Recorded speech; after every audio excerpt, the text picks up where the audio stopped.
During the 4th century BC, Philip II had taken Macedonia from just a backwater city-state to the forefront of Hellenistic politics. His dreams painted a picture where Macedonia would rule Greece, but he was never able to see to it. His son, however, would take that dream, make it his own, conquer Greece, Persia, Egypt, and even venture as far as India, stretching Macedonia's influence from the Aegean to the Caspian. Today's video will be talking about Alexander the Great and Macedonia. Gaire, hello and welcome to my channel.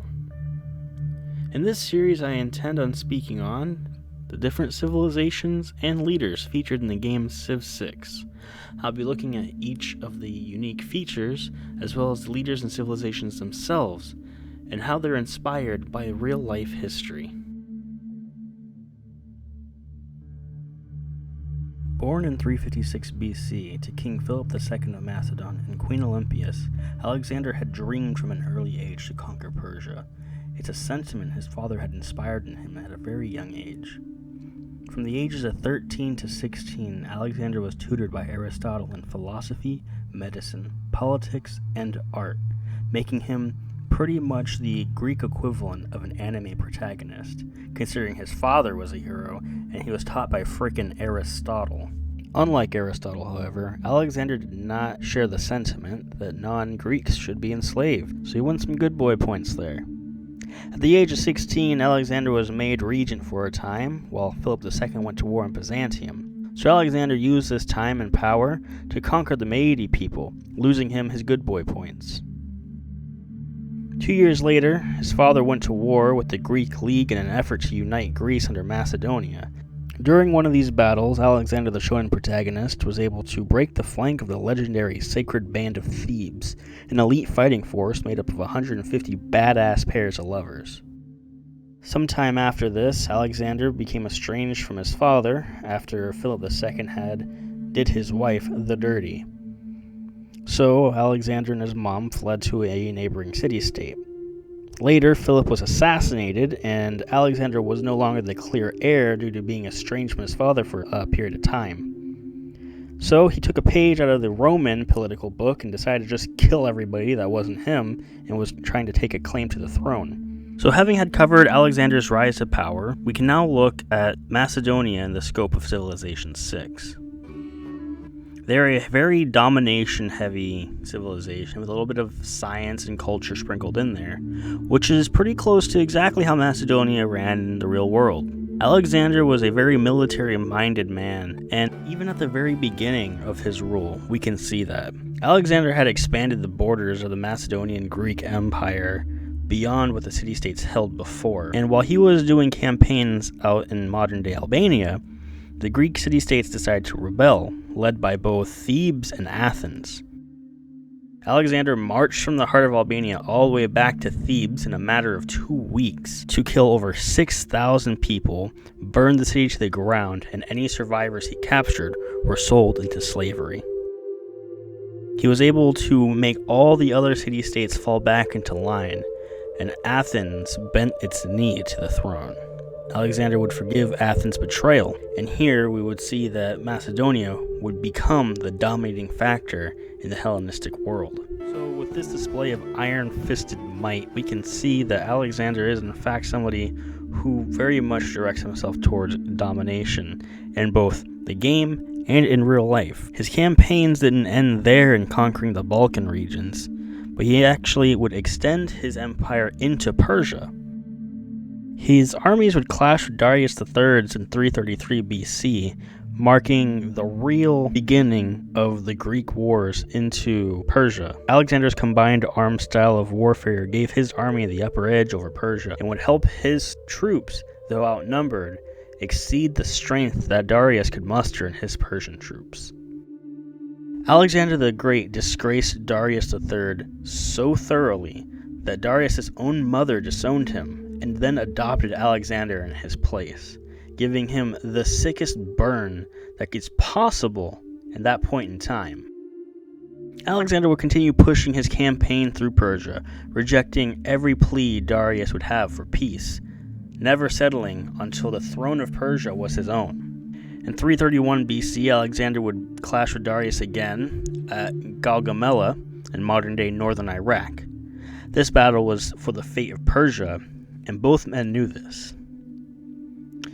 Darius would again flee and sue for peace, being a coward instead of a hero that his people needed. Darius would run until one of his own men, named Bessius, would capture him and execute him and usurp his throne. Alexander did not take kindly to somebody else trying to take the throne that he was after, so Bessius then got the biggest oof that he could get in the ancient world when he had to fight Alexander and try and stabilize his own empire at the same time. It's said, though, as a display of Alexander's humbleness, he was one to respect the rights of the dead, and when he came across Darius III's corpse, he gave him a proper funeral. Alexander did not force his culture on the Persians after conquering them and taking their throne. In fact, he actually kind of started to assimilate with them, which sort of made him grow apart from his Macedonian and Greek soldiers. It's said that Alexander, in disagreement with one of his own generals, decided to kill him out of a fit of rage when he was mocked for starting to appreciate the Persian customs. Alexander the Great had even ventured as far as India in his campaigns, before he allowed his troops to rest at all. From here, Alexander would venture back into his new capital, and he would party until he died from either poisoning or drinking himself to death. It's not quite clear which one of these is true. Alexander would be 32 by the time he died.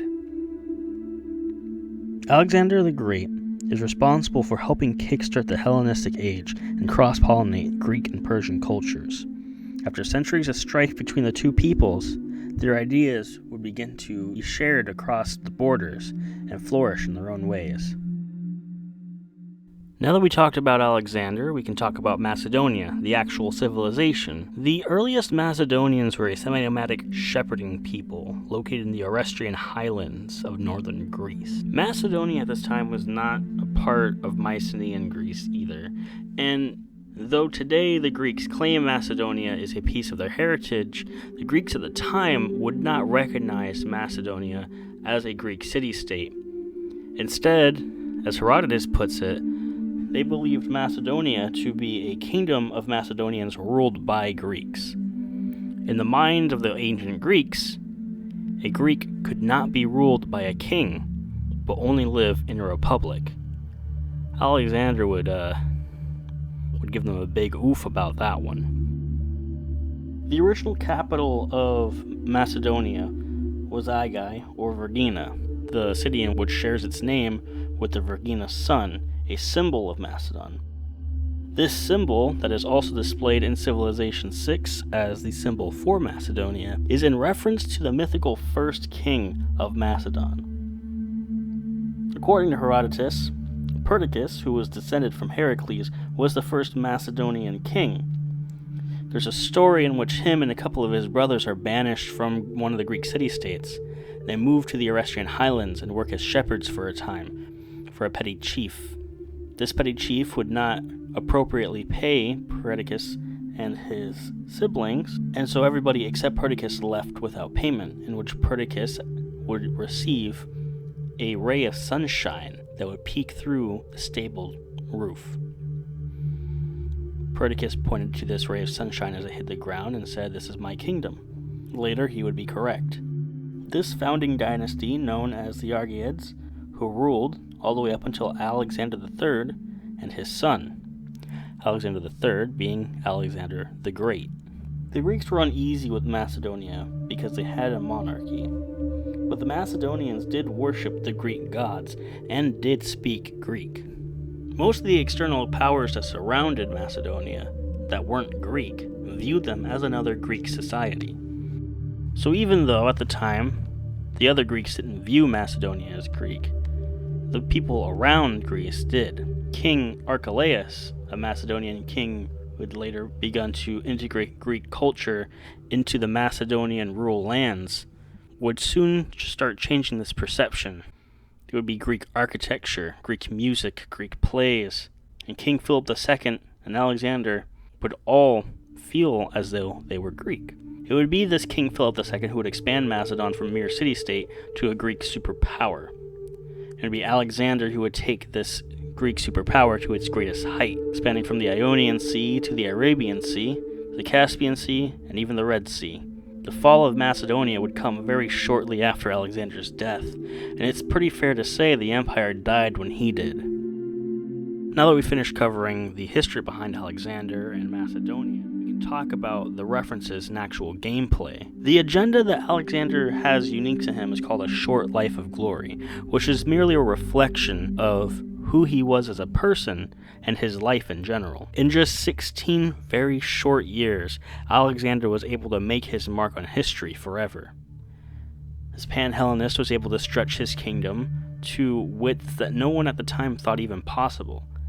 Not even Persia could accomplish such a task, and they were a military powerhouse. The unique ability of Alexander the Great in Macedonia, called Hellenistic fusion, is a reference to how Macedon was able to cross-pollinate Persian and Greek cultures, promoting sciences and cultures across this vast swath of land in a way that wouldn't have been possible if those two cultures weren't forced to intermix. The ability to worlds end is also a reference in history to Alexander himself, in which Plutarch misquotes Alexander as saying, "There are no more worlds to conquer." I say misquote because it's not possible to truly attribute it to him, and I personally wouldn't have thought he would say that because there's evidence to suggest that his next plan was to circumnavigate Africa. There's a whole nother world there that he clearly had his eye on. Not to mention his ambitions to take on India as well. The unique unit, the Hippaspist, was an elite infantry unit in the armies of King Philip II and Alexander. They originally inspired by the Theban elite military units when Philip II had spent time in Thebes as a young man. Their name literally translates to shield bearers, and they said to wield spears that were up to 18 feet long. These were specially selected men for their courage, strength, and prowess. They get a plus 10 combat strength bonus versus anti-cavalry, displaying how much better than the other spearmen at the time they were. They also get plus 50 support in reference to how effective they were in Alexander's famously flexible military lines. Getting a bonus when sieging also alludes to how efficient Alexander's armies were when taking down cities. Even at one point, they were able to cross a river using a pontoon bridge and siege down a city. Next, we have the Hetairoi. These were instrumental in Alexander's extremely powerful military lines, and truly the face of his combined arms style. They get plus 5 strength when a great general is next to him, which makes sense as Alexander was known to lead with his horsemen. And they get great general points from kills, which honestly is probably more of a gameplay thing because there wasn't another Alexander the Great after Alexander, but it could also be reference to how many generals Alexander ended up having in his army. Finally, we have the Vasiliki Pieties. These were implemented by Philip of Macedon instead of Alexander, actually, and they're a reference to the military academies Philip had built, and Alexander actually would have attended himself. That's where Aristotle had tutored him. All in all, we can see that Macedonia as a culture and an empire largely derives its identity from Philip II and of Alexander the Great. The legacy doesn't end there, though, because if it wasn't for Alexander, then the Pan-Hellenist period of time wouldn't have ever come across. There wouldn't have been the spread of ideas that had happened at that point in time. Alexander's legacy lives on to this very day and even has an airport named after him in northern Macedonia, believe it or not. He truly is a man of greatness, and one whose exploits will never not be impressive. He was able to take an insignificant territory in Greece and turn it into one of the largest empires the world had ever known.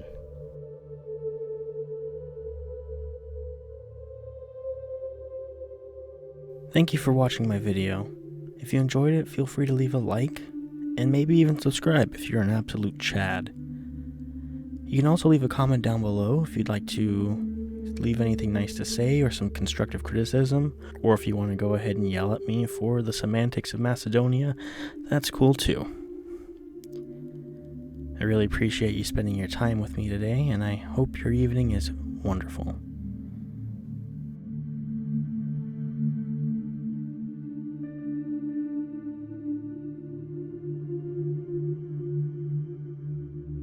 This dude